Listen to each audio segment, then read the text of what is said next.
हमने अपनी ही परंपराओं और संस्कृति को पिछड़ेपन की निशानी मान लिया, जबकि यही चीजें विदेशों में जाकर सुपरहिट हो गईं, विदेशों में जाकर ट्रेंड कर रही हैं। प्राचीन काल से भारत में योग जीवन का बहुत महत्वपूर्ण हिस्सा है, लेकिन भारतीयों ने इसे तब अपनाया जब योग योगा हो गया।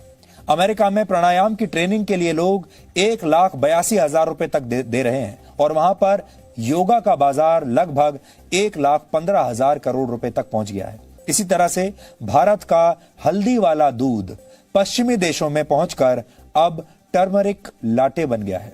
इटालियन भाषा में लाटे का मतलब होता है दूध, यानी इसका मतलब भी वही है, हल्दी वाला दूध। तो हल्दी वाला दूध जब आपको यहां भारत में बताया जाएगा तो आप उसकी कद्र नहीं समझेंगे, लेकिन जब यह कहा जाएगा कि आप टर्मरिक लाटे पी लीजिए तो आप मुंह मांगा पैसा देकर उसे खरीदेंगे। और यह नाम भारत और पश्चिमी देशों के लोगों को बहुत फैशनेबल लगता है, लेकिन असली नाम यानी हल्दी वाला दूध किसी को पसंद नहीं आता। लेकिन जैसे ही ये फैशनेबल होकर टर्मरिक लाटे बनता है तो लोग इसकी मुंह मांगी कीमत देते हैं।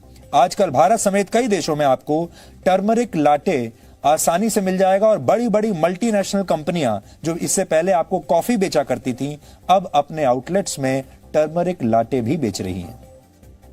यह अमेरिका और ब्रिटेन में एक लोकप्रिय ड्रिंक बन चुका है और वर्ष 2025 तक पूरी दुनिया में हल्दी का बाजार 14,500 करोड़ रुपए से ज्यादा का होने की उम्मीद है। भारत के गांवों में टूथब्रश के बदले नीम के दांतों का प्रयोग अक्सर किया जाता है और वहां यह बिल्कुल मुफ्त में मिलता है, लेकिन विदेशों में इसे च्यू स्टिक्स का नाम दिया गया है और इसकी कीमत 200 रुपए तक होती है। आपने अपने बुजुर्गों को अक्सर गांव में चारपाई का इस्तेमाल करते हुए जरूर देखा होगा। हमारे गांव में आज भी आपको चारपाइयां मिल जाएंगी। भारत में एक चारपाई की कीमत औसतन लगभग 500 रुपए के आसपास होती है, लेकिन ऑस्ट्रेलिया में ऐसी चारपाई 50,000 रुपए में बिक रही है और वहां इसे ट्रेडिशनल इंडियन डे बेड के नाम से बेचा जा रहा है। हमारे देश में गौमूत्र को लेकर बहुत सारे लोगों के मन में गलत धारणाएं हैं, लोग मजाक उड़ाते हैं।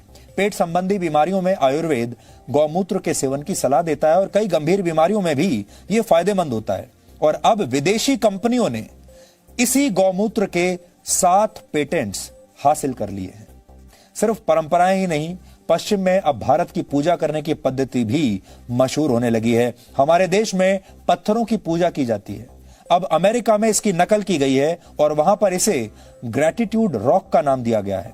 वहां के लोग इस पत्थर को प्रकृति से जुड़ने का एक माध्यम मान रहे हैं। डाउनलोड मौज।